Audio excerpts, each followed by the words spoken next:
বাংলাদেশকে দেয়া ঋণের চতুর্থ ও পঞ্চম কিস্তির অর্থ ছাড় নিয়ে গভর্নরের সঙ্গে বৈঠকে বসছেন বাংলাদেশ সফররত ১৩ সদস্যের আইএমএফ প্রতিনিধি দল। এই মুহূর্তে কেন্দ্রীয় ব্যাংকে আছেন রিপোর্টার সাইফুল ইসলাম। সরাসরি যাচ্ছি তার কাছে।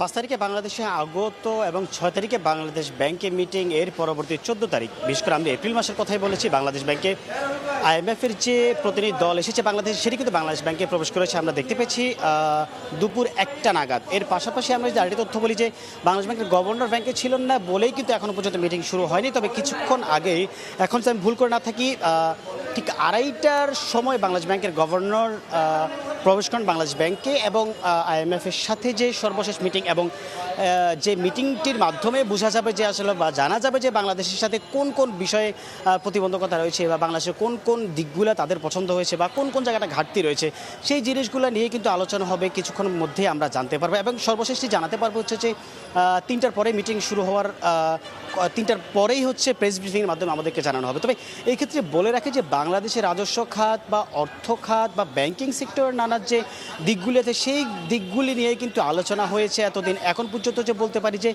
ঋণ খেলাপিদের একটা ইস্যু আছে, কারণ হচ্ছে যে বাংলাদেশে বিপুল পরিমাণে প্রায় ৪ লাখ কোটি টাকার মতো ঋণ খেলাপি আছে, সেটি কতটুকু সমাধান হলো বা সেটির অগ্রগতি কি। এর পাশাপাশি যে মূল্যস্ফীতি নিয়ন্ত্রণ এবং হচ্ছে বাংলাদেশে যে ঋণ সেক্টরটা কোনভাবে আগাবে, এবং সব কিছু মিলেই হচ্ছে আর্থিক খাত বা রাজস্ব খাত বা জ্বালানি খাত সব কিছু মিলেই হচ্ছে বাংলাদেশের সাথে সর্বশেষ মিটিংটি হবে এবং সর্বশেষ জানা যাবে। তবে এর মাধ্যমে কিন্তু আমাদের যে নেক্সট যে $4.7 বিলিয়ন যে অ্যামাউন্ট, তার ভিতর থেকে আগামী চতুর্থ কিস্তির কবে নাগাদ আসবে সেটা কিন্তু আজকে জানা যাবে, এবং কোনো রকম ল্যাকিংস থাকলে সেটিও কিন্তু আজকে জানা যাবে। এই ছিল আমার কাছ থেকে মতিঝিলের বাংলাদেশ ব্যাংক থেকে আইএমএফ আগত বা আইএমএফ আসার সর্বশেষ খবর।